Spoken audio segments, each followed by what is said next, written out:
Learning point, बस इसके chart ही देखने बेटा और पढ़ने की जरूरत नहीं है. Conservative treatment with fluid advice pelvic floor exercise and bladder retraining is the first line for all patient with incontinence or over active bladder and ideally should be delivered in primary care. ये सबसे important है.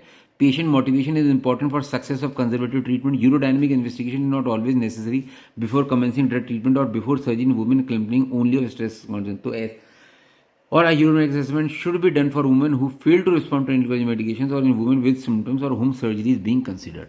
अब medical treatment में आपको जो करना होता है वो है ऑक्सीब्यूटरिन दे सकते हैं 2.5 to 5 milligram to 3 times daily. First choice medication recommend by UK.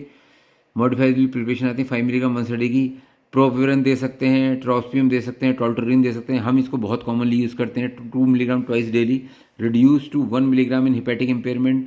Modified release preparation भी आती है 4 मिलीग्राम की, एक ही देनी पड़ती है. Fesoterodine 4 milligram once daily, maximum 8 milligram. Fesoterodine is related to tolterodine, इसी का रिलेशन में है. Solifenacin 5 milligram once daily can be increase or darifenacin 7.1. तो ये सब हैं एंटीकोलिनर्जिक्स जो आप दे सकते हो स्ट्रेस इनकॉन्टिनेंस के पेशेंट को. या डिलॉक्सिटिन, अच्छा ये है माराबिग्रॉन.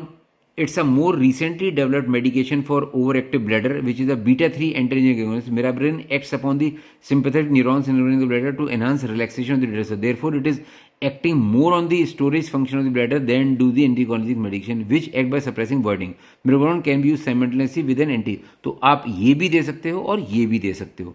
In postmenopausal women, topical vaginal estrogen for 3 months can provide dramatic improvement in bladder sensation and associated urgency. Duloxetine is used very occasionally for incontinence. It is combination serotonin and noradrenaline reuptake inhibitor.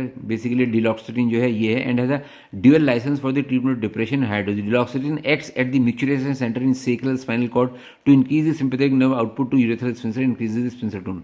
Randomized trial have shown a 50% improvement or more of leakage symptoms in over one half of the patient. However, side effects include nausea, cause may women to stop this treatment.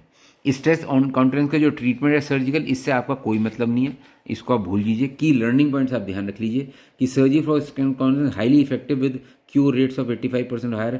Mid urethral tapes and colposuspension are equally effective but tape surgery is more cost effective due to short hospital stay and rapid return to the normal activities.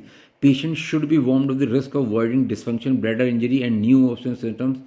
Mesh-related complications are uncommon after immediate tape surgery, but can be difficult to treat. Patients should be fully informed of the risk and the potential for further surgery to delay with these complications. Botulism toxin and sacral neuromodulation are highly effective second-line treatment for drug-to-surgery overactivity. तो ये कर लो.